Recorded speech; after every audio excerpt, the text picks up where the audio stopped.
In Afrikaans kan jy jou beter uitdruk as in enige ander taal. My gunsteling woord in Afrikaans is gegilgeel.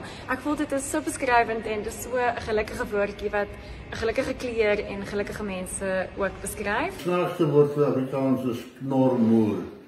Die Engelse sê van die selfstarter, maar die knormoer klink my na 'n baie lekker een. Afrikaans is een taal waar je ook al kan gaan in Namibia, kan je met iemand kan gesels. Ja, is ook een van die taal wat van ook al afkomt, so hoekom niet? My mooiste Afrikaanse woord is fantastisch.